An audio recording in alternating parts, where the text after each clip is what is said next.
River flooding here along the Lumber River in Lumberton, North Carolina is in major flood stage right now. In fact, more than a foot above the 19-foot mark, and that's where the major flood stage starts. We're just over 20 feet right now, and it's expected to go a little bit higher than this by tonight and then stay elevated for the next several days. To put things into perspective, we're not talking about widespread flooding. We have some localized street flooding, and also some basements are flooding in properties right along the river. You can see in the basement of this building that there's a sump pump there, and there's flooding happening. They're turning that sump pump on and off as they can try to get the water pumped out. It's more of a pesky flood than anything else for most people dealing with this right now.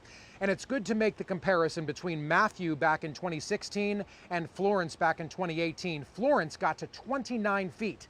This is 20 feet. And then Matthew got to 28 feet. To put things into perspective, back then when the water gets that high, we would be well underwater right now, and more than 4,000 homes were underwater back in 2016 when Matthew flooding happened.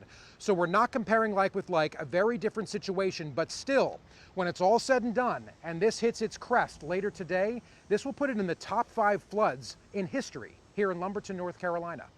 In Lumberton, I'm Justin Michaels, the Weather Channel.